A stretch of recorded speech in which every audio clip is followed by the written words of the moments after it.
Muchísimas gracias, Pablo, y felicitaciones por ese primer panel. Así que nos preparamos ahora para el segundo panel, trazabilidad y confianza, cumplimiento en alimentos y bebidas. Como decíamos en la mañana, realmente garantizar estos pilares no solo garantizan la calidad y la seguridad de los productos, sino también la transparencia y la ética en toda la cadena de valor.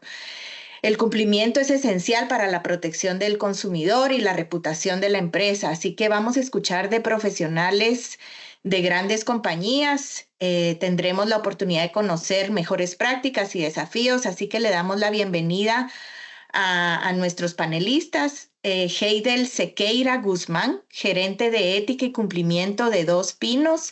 Bienvenida, Heidel. Heidel es abogada con una especialidad en conciliación y mediación con más de 20 años de experiencia. Desde sus inicios se ha dedicado al derecho corporativo, fungiendo como abogada in-house y como abogada externa en empresas nacionales y transnacionales.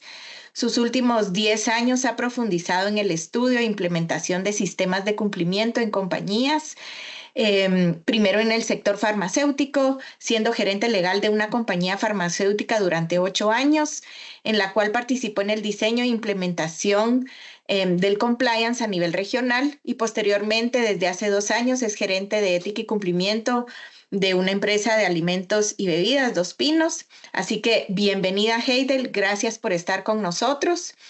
Y le damos la bienvenida también a Marcos Rubio. Marcos Rubio es Regional Ethics and Compliance Manager para la TAM de Kraft Heinz. Bienvenido, Marcos. Es abogado y especialista en cumplimiento corporativo internacional, certificado en ética y cumplimiento corporativo internacional por CCIP y por la Safety of Corporate Compliance and Ethics.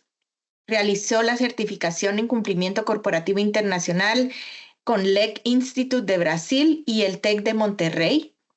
En el 2023 participó en la reunión anual del Grupo de Trabajo para Derechos Humanos en los Negocios organizados por la OIT y BSR en Singapur. Fue Legal Counsel en Cirsa Gaming Corporation. También se desempeñó como Compliance Officer de Rappi, México y Costa Rica. Fue Senior Consul and Compliance Manager en Booking Holding en Bangkok. Actualmente es Regional Ethics and Compliance Manager en Kraft Heinz. Bienvenido, Marcos. Un honor tenerlos a ambos por acá. Y los dejo con Pablo. Muchas gracias, María Estela.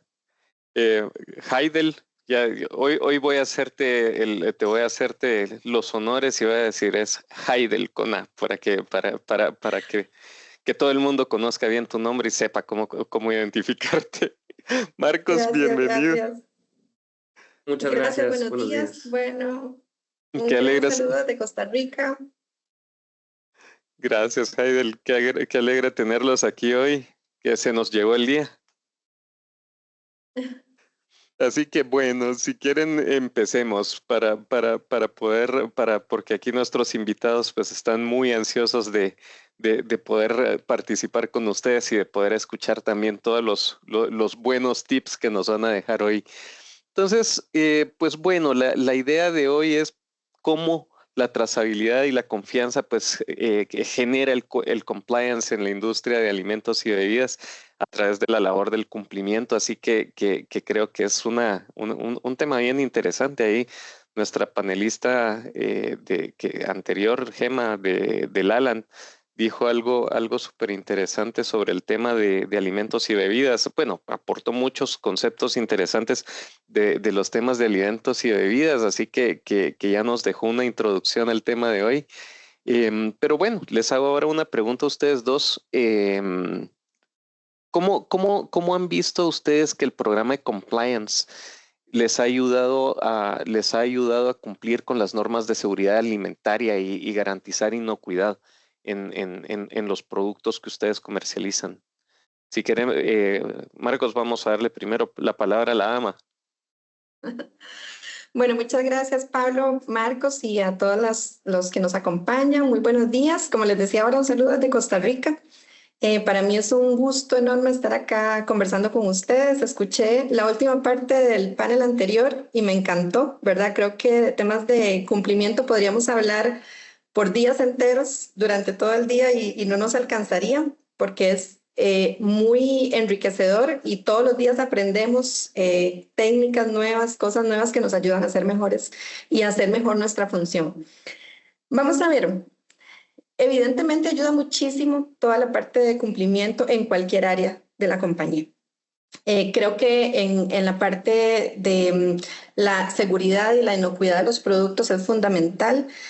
Nosotros hemos apostado por un acompañamiento a las áreas. Creo que es fundamental darles un acompañamiento desde el punto de vista de cumplimiento, principalmente compañeros en empresas muy grandes como en la que estoy yo, ¿verdad? Es un reto y un desafío todos los días porque no es tan sencillo y como comentaban las compañeras del panel anterior, no nos podemos multiplicar. Normalmente somos equipos muy pequeños los de cumplimiento. Sin embargo, el acompañamiento que se le da a las áreas a mí me parece que es fundamental. A nosotros nos ha resultado muy útil.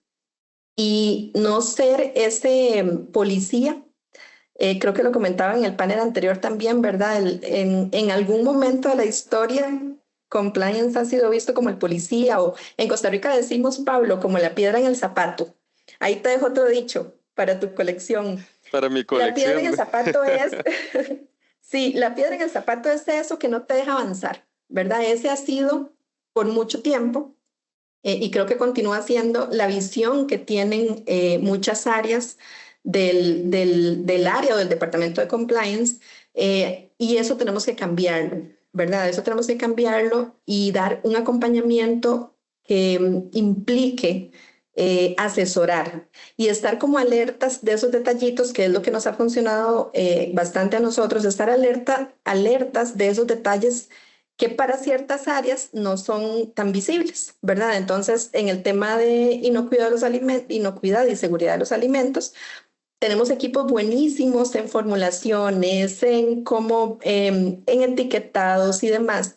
Sin embargo, hay ciertos puntos en el camino en los que cumplimiento entra y dice, hey, por aquí no o por aquí sí, ¿verdad? Entonces, a nosotros nos ha funcionado muchísimo ser parte de los comités, desde los comités de maquila, que en un comité de maquila normalmente compliance tiene la palabra una vez cada 2 o 3 sesiones, porque normalmente son procesos que fluyen bien como comité. Sin embargo, estamos ahí acompañándolos y atentos a que no se nos desvíen de ese camino ético que es el que nosotros procuramos. Y topamos muchas veces con vamos a ver, yo lo llamo con los intereses de cada grupo. Cada equipo en cada empresa es excelente en lo que hace y se busca que sean los mejores en lo que hacen. Sin embargo, tienen su objetivo, ¿verdad? Entonces, ¿cuáles son los objetivos de los que diseñan los productos, de los comerciales, de los de mercadeo? Su objetivo son las ventas y ellos tienen y son calificados con un número. Ese es su objetivo, un número de venta. Entonces, en la consecución de ese objetivo, muchas veces hay ciertas curvas en el camino en el que nos queremos desviar y nos queremos salir un poquito, se nos olvida la parte regulatoria, se nos olvida la parte ética, se nos olvidan temas importantes como la competencia desleal, como no caer en temas pues de incumplimiento de normativa en general en cada país. Entonces, el acompañamiento que el equipo de compliance da a estos equipos desde el inicio, desde la maquila, desde que se está pensando en la creación de un nuevo producto, ese acompañamiento es el que en el caso nuestro ha resultado fundamental. Como te decía, es prácticamente imposible pensar en acompañar eternamente a todas las áreas. Sin embargo, el segundo punto que para nosotros ha resultado muy valioso es, además de ese acompañamiento a áreas críticas y a procesos específicamente críticos, es también la formación, ¿verdad? Esa educación, esa sensibilización de que entiendan el por qué es importante cumplir, por qué es importante seguir las normas y por qué es importante seguir este camino de ética e integridad, aunque estemos hablando de la creación de un producto, de la formulación, de la puesta en marcha del equipo de comercial, de los diseños de mercadeo, etcétera. Ese proceso de formación y de sensibilización para nosotros ha resultado fundamental y yo le llamo que es como una labor de padres de familia, es algo similar, porque es como cuando yo estoy ahí viendo, yo los acompaño y les puedo guiar, pero necesito asegurarme de que si yo no estoy viendo, van a tener las herramientas necesarias para tomar las decisiones adecuadas. Ah, genial, genial, genial. El tema formativo y tener claro todos los objetivos es fundamental. Marcos, ahora desde tu perspectiva, cuéntanos cómo es el tema. Muchas gracias, Pablo. Muchas gracias por la oportunidad de estar aquí en este foro. Bueno, coincido prácticamente en todo lo que dijo Heidel. Hay por ahí un chiste que nos platicaron en un foro que compartimos hace un par de meses y dice, ¿cuál es la diferencia entre un compliance officer y un grupo terrorista? Bueno, que el grupo terrorista al menos tiene simpatizantes, ¿no?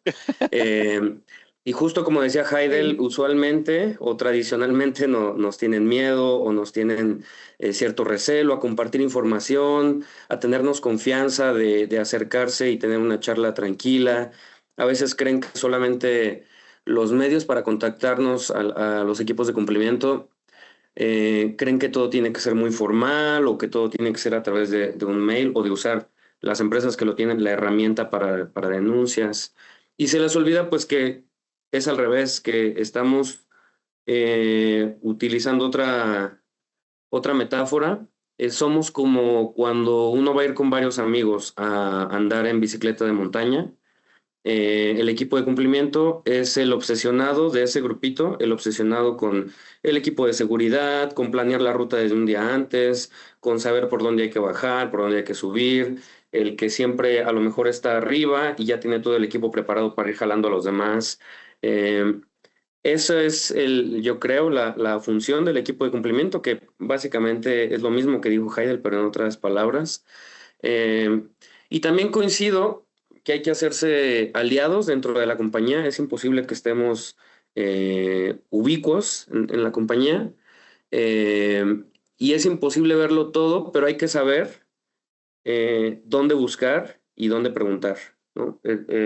Yo soy abogado de formación y justamente recuerdo que uno de mis mentores me decía, el mejor abogado no es el que sabe todo, sino el que sabe dónde buscar. Entonces, eh, aplica lo mismo acá. Hay que saber dónde están, como cuando en COVID teníamos para entrar en tiempos de pandemia, por ejemplo, en los aeropuertos y que pasaba uno por unos escáneres del cuerpo que detectaban dónde había temperatura en el cuerpo.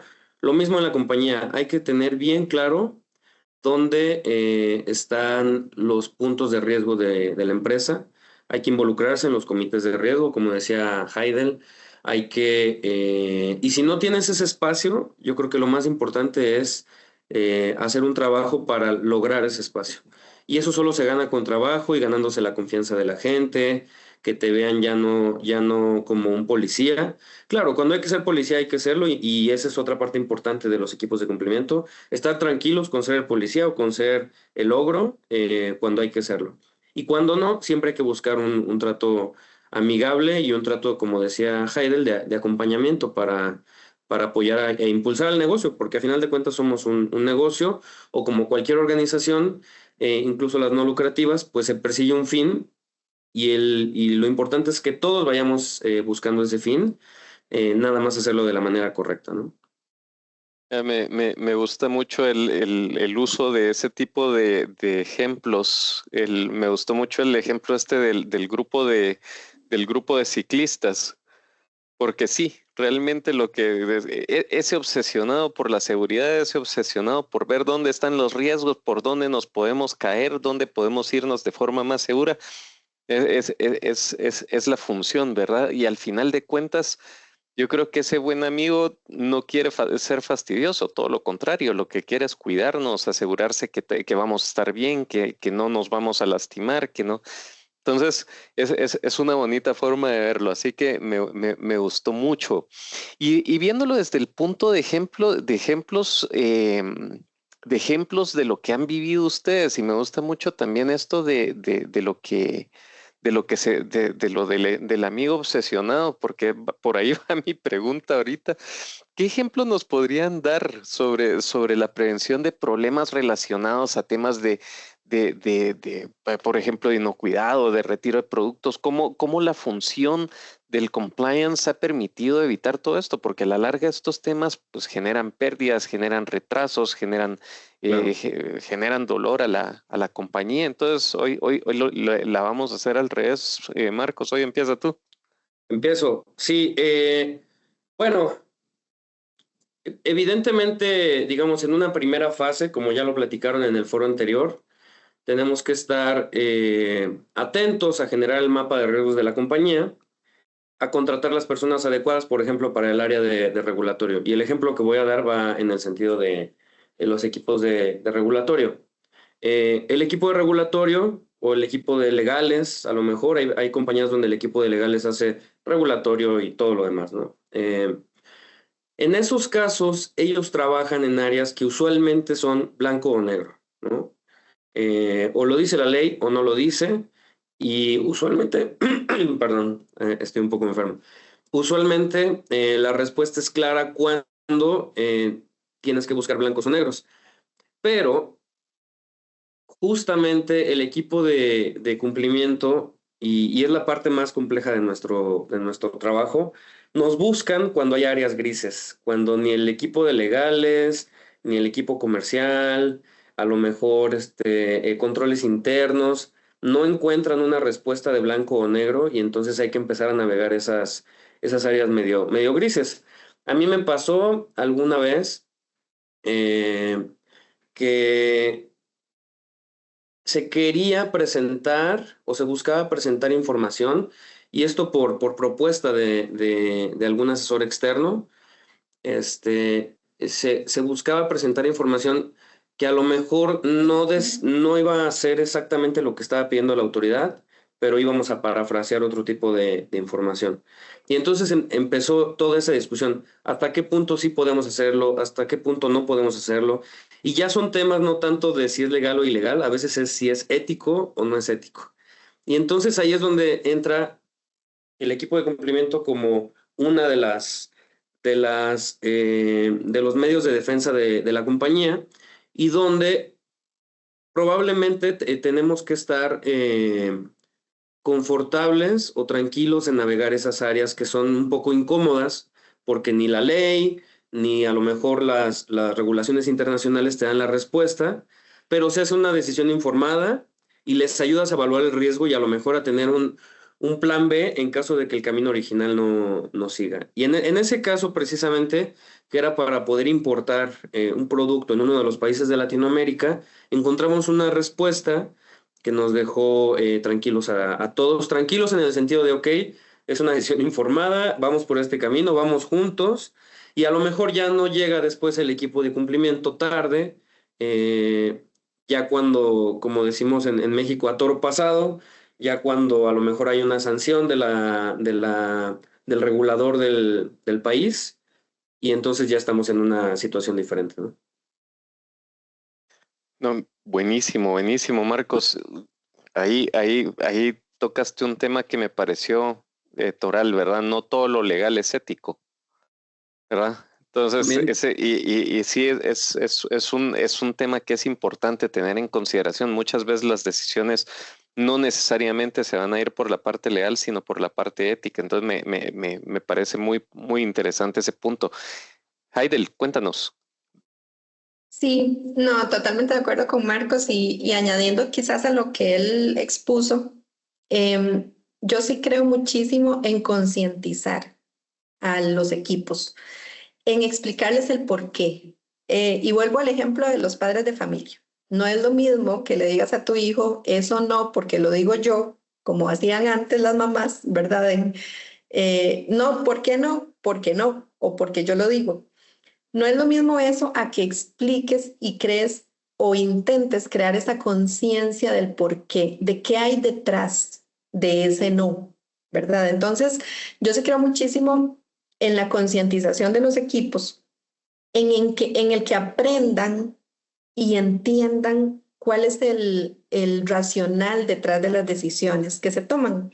¿Cuál es ese racional? ¿Por qué? ¿Cuáles son las consecuencias? Porque yo estoy en mi mundo de comercial o yo estoy en mi mundo de manufactura y yo tengo, como les decía ahora, mis objetivos y ese es mi metro cuadrado. Pero entonces no estoy viendo las otras aristas que son las que vemos los de compliance. ¿Y cuál es nuestra obligación, pienso yo? Hacer que estos equipos entiendan y concienticen el por qué, cuáles son las consecuencias que podemos tener. ¿Cuál es la peor consecuencia desde mi punto de vista? El tema reputacional. Eso no lo mata ninguna cantidad de dinero que puedas perder desde otro punto de vista. El tema reputacional no le puedes asignar un valor monetario, y si se lo asignas tiene que ser un valor enorme por las pérdidas y los eventuales riesgos que corres. Entonces, el que los equipos entiendan y concienticen que cualquier mala acción que tomen, cualquier mala decisión que tomen, quizás para proteger unos miles o unos millones, unos cuantos millones, pero pueden ser decisiones que rocen con los temas éticos y que terminen provocándonos serios problemas reputacionales, que como les decía ahora, entonces crear esa conciencia de que así funciona y de que esos riesgos son enormes. A mí me pasó ver un caso en el que un lote de producto con todas las especificaciones de calidad y cumplía perfectamente cuando salió al mercado, era un lote pequeño, pero en algún momento se hizo otra prueba de seguridad del producto y habían unos valores que no estaban dando lo que el etiquetado decía. Entonces no era que era un producto malo para la salud humana, simplemente no estaba cumpliendo al 100% con las especificaciones de calidad del producto. Y mi recomendación inmediata fue, eso hay que retirarlo del mercado nosotros, tenemos que retirarlo ya, acaba de salir, lo retiramos ya y nos evitamos un problema futuro. Y la pregunta que recibí de uno de los miembros del equipo interdisciplinario que vimos el tema fue, ¿y quién va a asumir los tantos millones de pérdida que eso nos va a generar? Entonces mi respuesta fue, yo no. Cumplimiento no sé qué área los va a asumir, nosotros no. Pero esto nos da como esa luz de que no tienen esa conciencia, o sea, la conciencia de los equipos es en base a sus objetivos y está bien, no es una crítica, es su función. Pero entonces, ¿cuál es su visión? ¿Quién va a asumir esa pérdida? ¿Cuál es mi visión? No importa la pérdida, son unos cuantos millones que simplemente se reponen o se meten en el presupuesto, se sacan de algún lado versus el riesgo que podemos tener reputacional de que alguien se entere, de que se dé cuenta la autoridad, etcétera, de un producto que sabemos, estamos conscientes de que no cumple el 100% y lo tenemos ahí en el mercado. Entonces, esos son los momentos en los que tenemos que crear conciencia. No, como te digo, no es decir no y ya. No es decir, ahí va mi recomendación, compliance dice no y punto, se acabó la discusión. No, es el por qué. Entonces yo sí creo y defiendo en cualquier foro que los compliance tenemos que sacar el rato, y literalmente lo digo así, sacar el rato y sacar el espacio, aunque nos cueste, aunque tengamos mucho que hacer, aunque todo, para educar a la gente y crearles esa conciencia de por qué no. ¿Cuál es el racional, como les decía ahora, que hay detrás de eso? ¿Cuáles son los riesgos que asumimos? ¿Cuál es esa enorme pérdida que podemos tener por no ir por ese caminito correcto que nos dicta? Y como decía aquí Marcos, y voy a hacer mía esa frase, no solo lo legal, sino también lo ético, ¿cierto?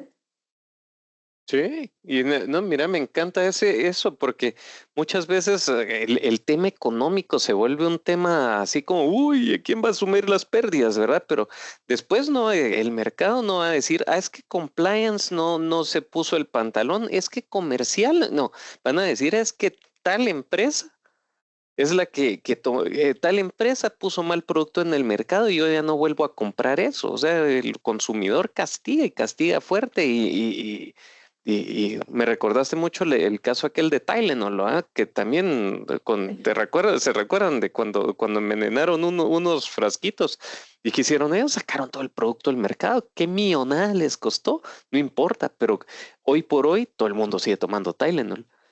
Si ellos no hubieran hecho esa movida, es probable que esa marca se hubiera ido al caño. Entonces, el valor que tiene salvar la reputación, ahí estoy de acuerdísimo también con lo que decía Heidel, es fundamental porque no importa cuánta plata le metamos después a querer recuperar la confianza del mercado, muy difícil, muy difícil. Entonces, me encantó, creo que sacamos respuestas súper interesantes de esta pregunta.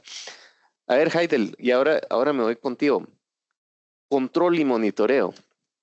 cuéntame un poquito de qué has trabajado tú a nivel de tu experiencia profesional. No voy a centrarlo solamente en una organización, sino en tu experiencia profesional. ¿Qué herramientas, qué mecanismos de control y monitoreo has implementado para monitorear todos estos estándares? Sí, vamos a ver, las herramientas de control y monitoreo, bueno, existen muchísimas, ¿verdad? Como lo hablaba en el panel anterior, súper interesante. Ahora se cuenta con mucha tecnología con la que no se contaba antes, ¿verdad? Y ya no tenemos tantos procesos manuales, sino que podemos acudir a una que otra herramienta tecnológica. Desde los inicios de los procesos tienen que haber controles y ahí sí tenemos que hacer alianzas con el resto de áreas de las compañías. Alianzas con auditoría interna, alianzas con gestión de riesgos, con todas esas áreas que van a ser como nuestros compañeros de batalla, les llamo yo, de una u otra forma.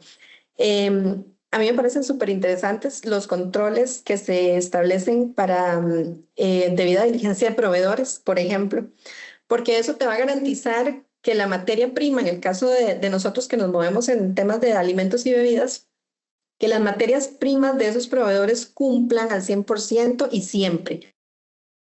Entonces, los controles y los monitoreos a proveedores constantes, no solo cuando se contrata, sino los constantes controles para validar que sus propias materias primas estén siendo de la calidad que nosotros necesitamos, que sus propios procesos de producción estén siendo los adecuados y los que cumplan con la seguridad que nosotros necesitamos. Entonces, ese es un control que me parece fundamental como rescatar.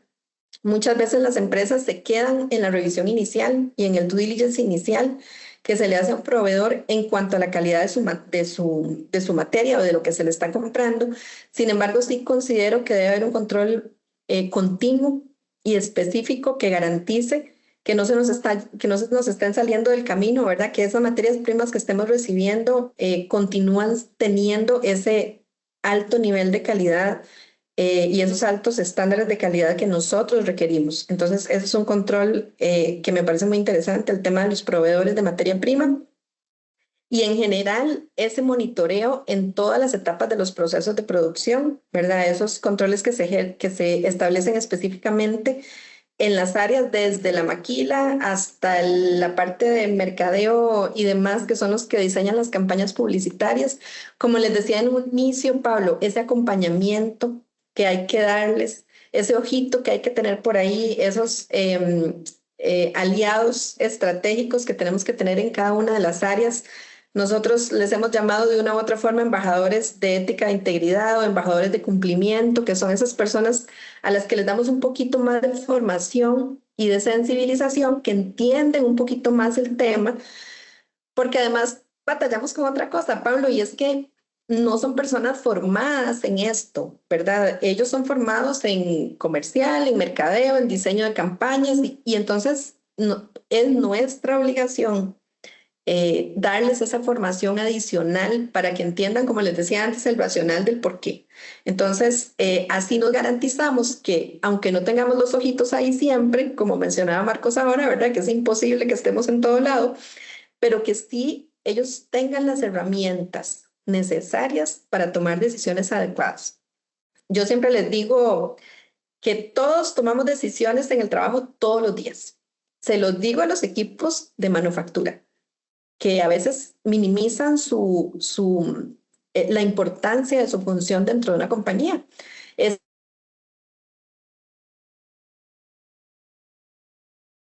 la A mí se me está cortando. Es Heidel. Es Heidel, perdón. Es Heidel, sí. Heidel, aquí estoy, no sé, ¿me oye? tal vez lo último que comentabas, tuviste un pequeño corte en la comunicación. Entonces, por eso me puse a moverme. Y yo dije, seré yo maestro. Pero no, parece que fue tu internet. ¿Ahora me escuchan mejor? Sí. ¿Ahora me escuchan mejor? Perfecto. Listo. Bueno, no, les decía que yo siempre les digo a los equipos que todos son decisiones todos los días, que Se nos fue otra vez, ¿verdad? incluso el problema de internet. Ahora, ¿qué tal? Dale, Haidel, ahorita sí. Ahora, ¿qué tal? Sí, bien, bien, bien. Dale, Ya nos mejor. decías que le decías a tus equipos.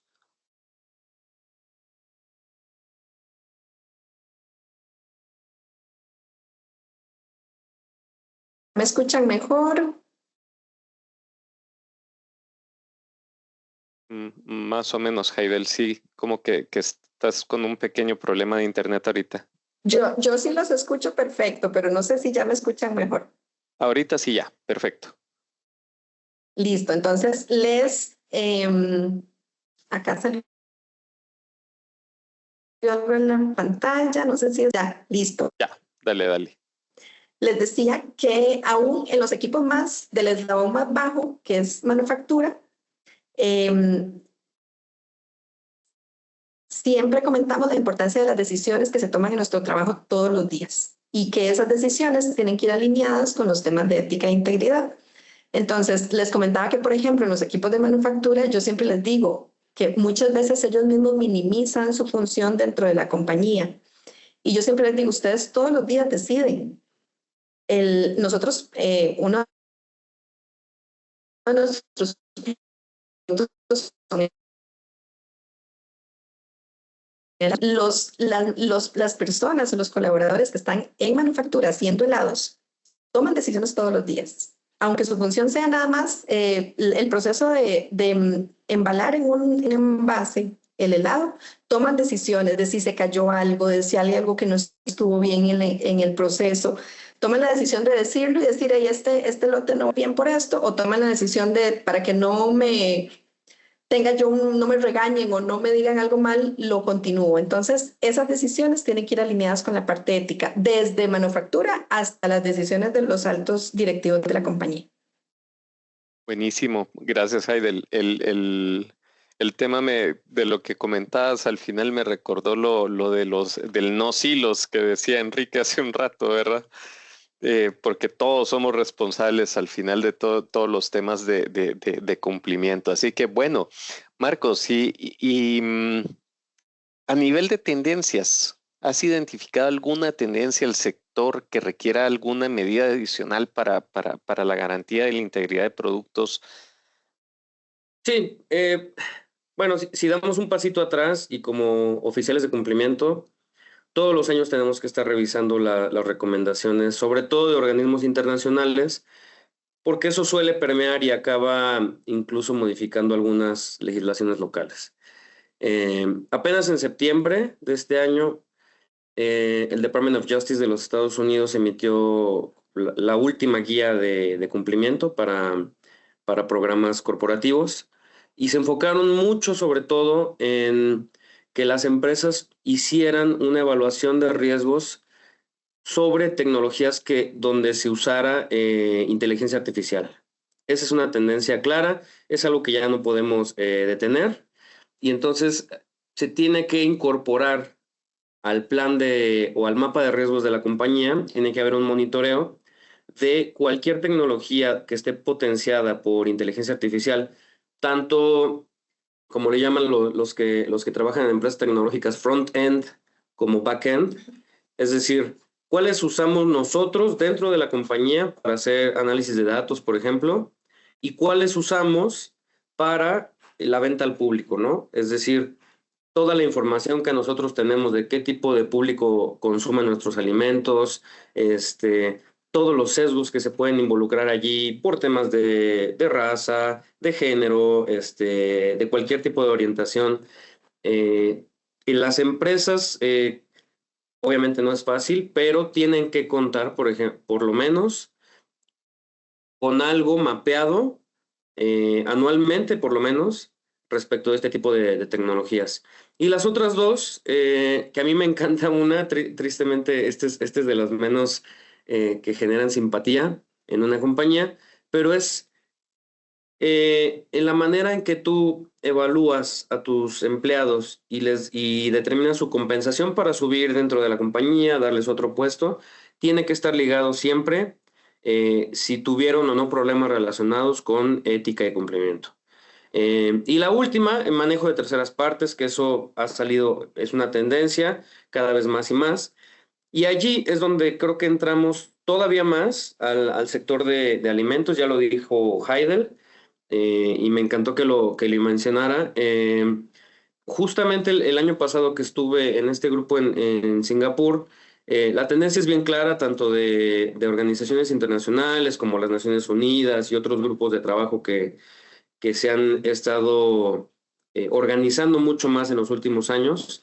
El aspecto de ESG, Environmental, Social and Governance, pero específicamente, no solo por el valor agregado que le puede dar a una compañía, sino porque cuando hablamos de integridad del producto, integridad de los alimentos, tienes que hablar también de integridad del proceso de dónde se obtuvo todo ese alimento. Y no solamente dentro de tu compañía. Evidentemente, una compañía que tiene un oficial de cumplimiento, idealmente, es decir, en un mundo normal, pues no va a contratar, por ejemplo, a menores de edad o no va a tener personas sin documentos legales para poder estar trabajando, es decir, explotándolos, más bien dicho de otro modo, ¿no? Los temas de modern slavery o human trafficking tienen que estar bien mapeados. Y allí es donde nuevamente entra el equipo de cumplimiento y a lo mejor el legales y otros equipos de responsabilidad corporativa. Allí es donde tenemos que preguntarnos hasta qué punto, cuántas capas dentro de la producción o dentro de la cadena de valor tendríamos nosotros que ser responsables o involucrarnos. Esa es una tendencia clara y la respuesta no se ha dado por ningún organismo internacional, no se ha dado por ninguna legislación, pero es la tendencia y es lo que viene. Estos grupos, digamos, trabajan precisamente para que en los diferentes, trabajan desde dos frentes.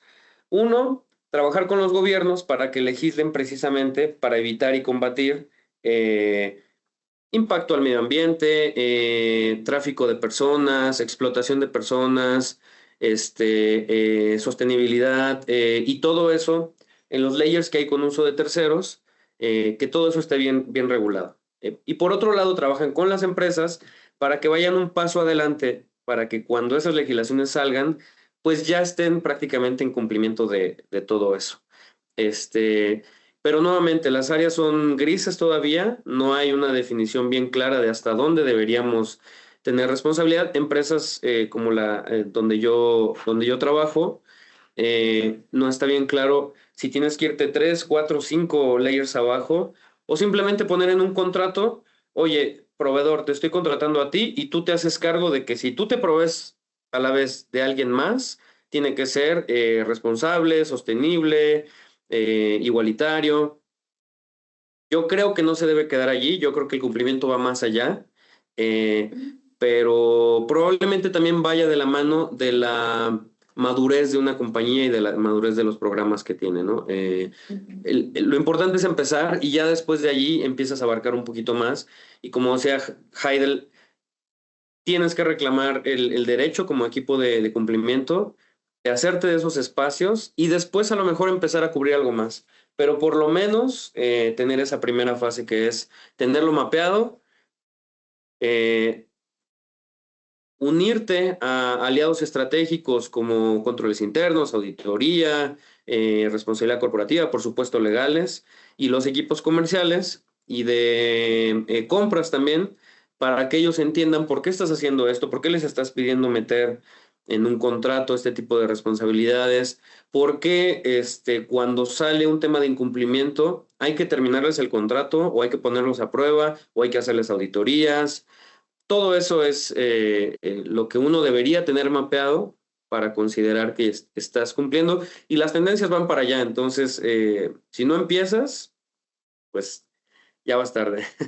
Sí, definitivamente eso lo hemos visto bastante y es más un tema de autorregulación más que de regulaciones normativas por parte de gobiernos. Hemos visto que más la tendencia es a que las organizaciones están moviendo a eso y están exigiéndole a su cadena de suministro ese tipo de responsabilidad.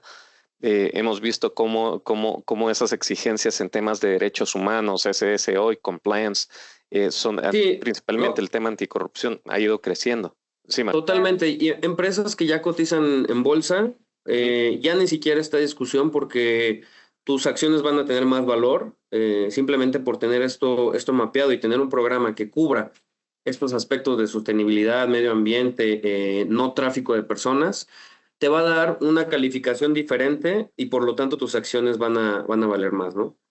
Sí, totalmente. Sí, es algo que es un movimiento interesante que está pegándole duro a la cadena de suministro. Pero buenísimo, buenísimo. Bueno, aquí me voy entonces a un tema interesante porque al final de cuentas lo que queremos es poder dejarles algunos tips buenos a todos nuestros participantes. Y aquí, ¿cómo diseñar y mantener esos procesos eficientes? ¿Cómo cuando suceden las situaciones, cómo podemos también encontrar la causa raíz? Y ahí es donde me voy a la parte de investigaciones corporativas. Y cómo ustedes en su experiencia han logrado hilar esos temas que han sido un problema y han llegado a la causa raíz para poder proveer esas soluciones. ¿Cómo se han visto por ahí? ¿Cómo diseñan y mantienen esos procesos de investigación corporativa?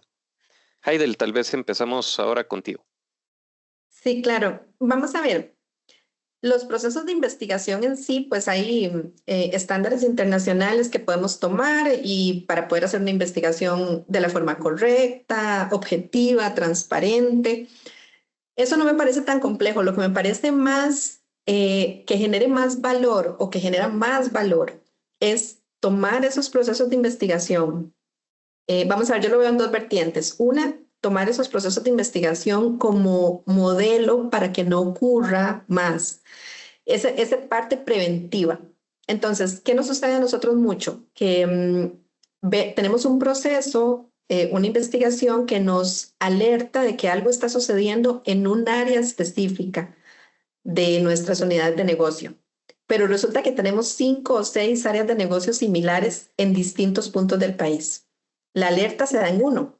Entonces, ¿cuál es el valor agregado que nosotros vemos en eso? ¿Cuál es la oportunidad de tomar ese hecho que está ocurriendo en este lugar específico y revisar, que nos permita revisar, ir a revisar los otros 6, 7 o 25 puntos específicos o similares que tenemos para validar que no esté ocurriendo lo mismo? Esto me refiero a temas, pues a cualquier tipo de temas de ambiente laboral, temas de soborno, corrupción, fraude, etcétera. Porque normalmente las unidades de negocio tienen los mismos estándares y los mismos procedimientos en cada uno de sus lugares. Nosotros tenemos sucursales en todo el país, en todo el país. Entonces, cuando me sucede algo en una, mi obligación y a lo que le considero que me genera más valor no es solo resolver esa una que pasó y resolverla de la forma adecuada, sino tomar ese hecho que ocurrió y ir a revisar, replicar. Yo le digo a mi equipo, vamos a replicar, vamos a ir a revisar en los otros puntos similares que tenemos si no está pasando lo mismo y simplemente nadie ha levantado la mano o nadie se ha dado cuenta o nadie ha dicho nada. Entonces, creo que un alto valor que podemos agregar es esa parte preventiva, que esas investigaciones correctas, realizadas de la forma correcta, nos permitan además tener insumos para poder ir a revisar áreas de negocios similares y validar de forma preventiva que no nos esté ocurriendo lo mismo. Otro aspecto importantísimo es bueno, creo firmemente en las líneas de denuncia, ¿verdad? En los canales de denuncia. Y entonces creo, como te digo, que el proceso de investigación, pues hay estándares internacionales con los que nos podemos guiar y ya están predeterminados y si los seguimos vamos a lograr procesos de investigación correctos y adecuados.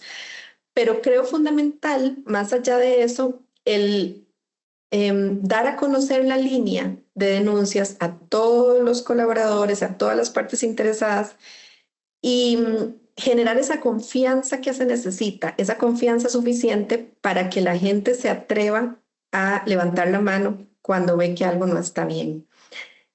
generar esa confianza creo que es el mayor de los desafíos que tenemos, a menos de que Marcos considere que no, pero creo que es uno de los mayores desafíos que tenemos en cumplimiento, porque la gente tiene una visión distinta, ¿verdad? Tienen miedo, tienen temor a represalias y convencerlos de que no hay represalias no es fácil, ¿verdad? Convencerlos de que la empresa ha adoptado una política de cero represalias no es tan sencillo.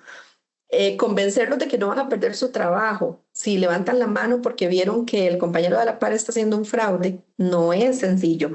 Entonces, creo que uno de los mayores retos y desafíos en los procesos de línea de denuncias es generar esa confianza. ¿Y cómo se genera esa confianza? Haciendo procesos de investigación correctos, ¿verdad? Es como ese es el elemento clave. Cuando los colaboradores empiezan a ver que sí funciona y que sí suceden las cosas y que sí hay altos cargos que terminan siendo desvinculados de la compañía por temas antiéticos, eso genera la confianza. Entonces, creo que por ahí, creo que me extendí un poquito, pero por ahí es lo que considero más valioso de estos procesos. No, hombre, interesantísimo. Gracias, Haidel. Y Marcos, ¿cómo es todo este tema? Sí, estoy completamente de acuerdo. Algo que he visto que funciona mucho, para no irme tan genérico, pero algo muy específico es, por ejemplo, ponerte como regla dentro de tu programa de investigaciones, que si una investigación fue sustanciada, es decir, fue real y alguien actuó de manera incorrecta, para esos casos sustanciados, que haya un proceso de monitoreo. Primero verificar cuál fue la causa raíz y después, si es necesario, involucrar no solamente a esa área del negocio, sino a lo mejor a controles internos o auditoría, para que ellos le den seguimiento, porque a veces uno pues tiene que pasar a la siguiente historia. Entonces, reportarlo con las áreas correspondientes.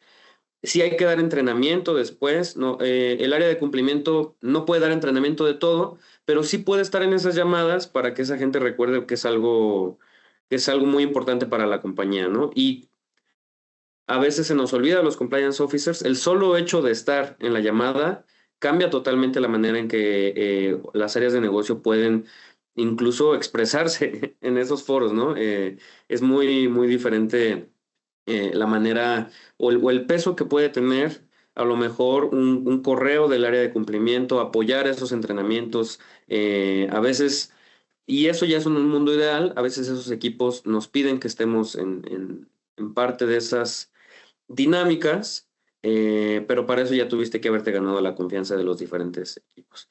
Pero para mí eso es súper importante, que los casos que sí fueron sustanciados o reales, o tener esa disciplina de qué hay después.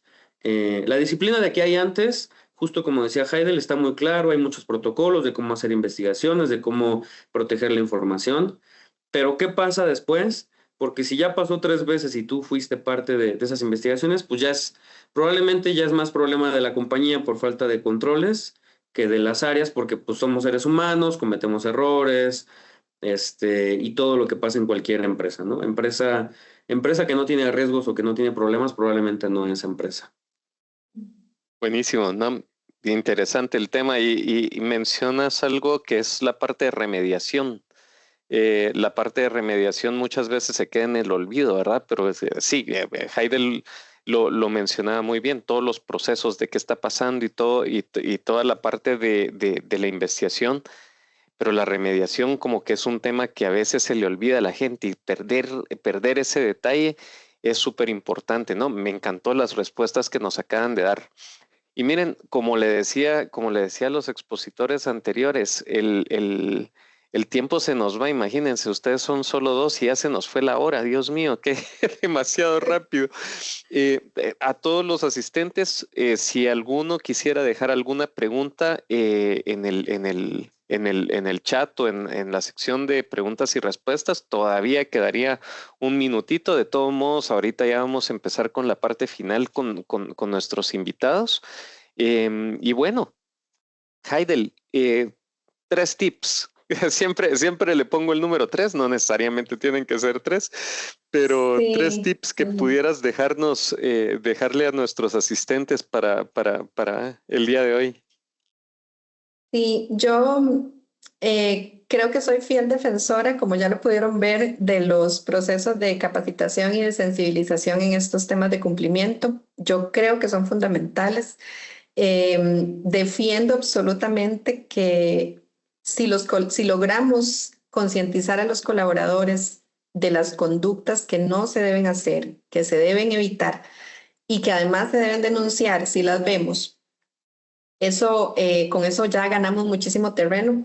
Tener políticas en el papel es fundamental, es la base, son los cimientos de cualquier programa de cumplimiento, pero eso es el inicio nada más. Necesitamos que la gente conozca las políticas, los procedimientos, pero también que los entienda. Y eso nos lleva a diseñar programas de capacitación y de formación que además deben ser hechos a la medida de cada organización y a la medida de cada unidad de negocio dentro de una organización, porque no le podemos llevar el mismo discurso a los colaboradores de una maquila que a la alta dirección o que a los vendedores que andan en rutas en la calle.